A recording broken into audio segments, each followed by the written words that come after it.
तीन तिगाड़े काम बिगाड़े, ये कहावत हरियाणा में कांग्रेस को भारी पड़ सकती है, क्योंकि राज्यसभा की 2 सीटों पर मुकाबला अब सिर्फ बीजेपी और कांग्रेस के बीच नहीं रहा, बल्कि अब इस चुनाव में निर्दलीय उम्मीदवार की भी एंट्री हो गई है, जो कांग्रेस के लिए मुसीबत खड़ी कर सकता है।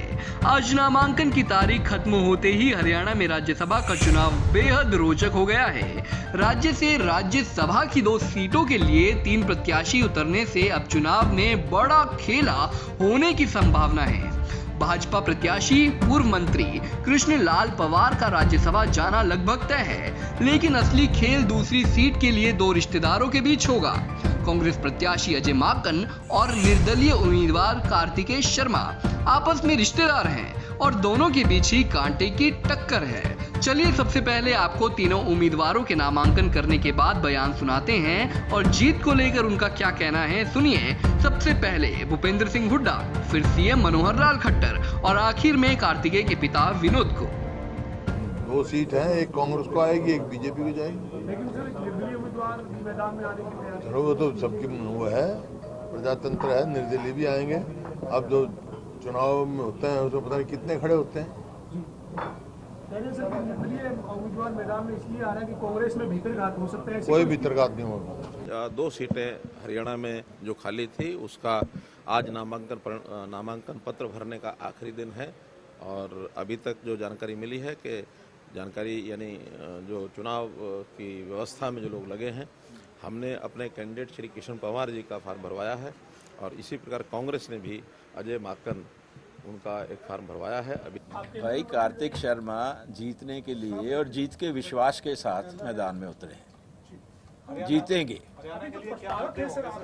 हरियाणा के लिए मुद्दे यही हैं कि हरियाणा के लिए जो उम्मीदवार दिया गया है कांग्रेस पार्टी की तरफ से, वो हरियाणा का नहीं है, वो बाहर का है। वो हरियाणा के मुद्दों को राज्यसभा में रख नहीं सकेगा, हरियाणा को इंसाफ नहीं दिलवा सकेगा। इसलिए कार्तिक शर्मा ने फैसला किया कि मैं हरियाणा के मुद्दों को लेकर जाऊंगा राज्यसभा में as a representative of the state, और मैं वहां पे हरियाणा के मुद्दों को रखूंगा और हरियाणा के लोगों को इंसाफ दिलाने के लिए उनके लिए लड़ूंगा। दरअसल बीजेपी के राज्यसभा उम्मीदवार कृष्ण लाल पवार का रास्ता तो बिल्कुल साफ है, लेकिन निर्दलीय उम्मीदवार कार्तिकेय के चुनावी रण में कूदने से कांग्रेस के लिए बड़ी बाधा आ खड़ी हुई है। दरअसल पूर्व केंद्रीय मंत्री विनोद शर्मा ने अपने बेटे कार्तिकेय को चुनाव मैदान में उतारकर अपने ही रिश्तेदार अजय माकन का गणित बिगाड़ दिया है। बताया जाता है कि पूर्व विधानसभा अध्यक्ष कुलदीप शर्मा अपने दामाद कार्तिकेय के लिए लॉबिंग में जुटे हुए हैं। इससे कांग्रेस में भीतरघात का खतरा बढ़ गया है। कार्तिकेय को जजपा के 10 विधायकों के साथ ही कुछ निर्दलीय विधायकों ने भी समर्थन दिया है। रानिया से निर्दलीय विधायक और जेल मंत्री रणजीत सिंह चौटाला खुद कार्तिकेय का नामांकन पत्र जमा करवाने के लिए पहुंचे थे। हमारे को हमें निर्दलियों का और जेजेपी का समर्थन है और बाकी लोगों से भी हम अपील करेंगे कि हमारे को समर्थन करेंगे और देंगे। बीजेपी का समर्थन भी होगा। हम सबका समर्थन लेंगे, हम सबका समर्थन मांगेंगे, क्योंकि मैं एक इंडिपेंडेंट कैंडिडेट हूं। तो मैं चाहूंगा कि मैं सबसे अपील करूंगा कि सब मेरा समर्थन करें, ताकि मैं अच्छा काम कर सकूं और आगे बढ़ सकूं हरियाणा के लिए। मेरे को क्या चिंता होगी, और चिंता अगर करनी है, जैसे हुड्डा साहब कह रहे हैं, चिंता भाजपा को भी करनी चाहिए। हम लोगों को कोई चिंता नहीं। कार्तिकेय शर्मा के चुनावी रण में आने से क्रॉस वोटिंग का खतरा काफी बढ़ गया है। बिना क्रॉस वोटिंग के कार्तिकेय की राहें आसान नहीं होंगी, साथ ही अजय माकन की राह में भी रिश्तों की बड़ी बाधा होगी। विनोद शर्मा और अजय माकन के बीच रिश्तेदारी है, और ये रिश्तेदारी कैसे है, आइए आपको समझाते हैं।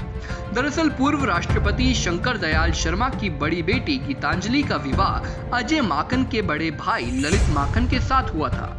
वहीं विनोद शर्मा के छोटे भाई श्याम शर्मा शंकर दयाल शर्मा की छोटी बेटी जयश्री के पति हैं।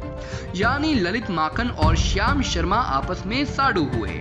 अब चूंकि विनोद शर्मा के छोटे बेटे कार्तिकेय चुनाव लड़ रहे हैं, तो एक तरह से रिश्ते भी इन चुनावों में दांव पर होंगे। अब देखने वाली बात ये रहेगी कि 10 जून को जब चुनाव होंगे तो किसके खाते में कितने वोट आते हैं और कौन राज्यसभा पहुंचता है। इस पूरे चुनाव को लेकर और समीकरण को लेकर आपका क्या कहना है, कमेंट बॉक्स में जरूर लिखकर बताइएगा। Bureau report, Punjab Kesari TV. हमसे जुड़े रहने के लिए हमारे YouTube चैनल को सब्सक्राइब करें और नई वीडियो की नोटिफिकेशन के लिए बेल आइकॉन को दबाएं। अगर आप ये वीडियो Facebook पर देख रहे हैं तो लाइक जरूर करें और ज्यादा से ज्यादा शेयर करें। धन्यवाद।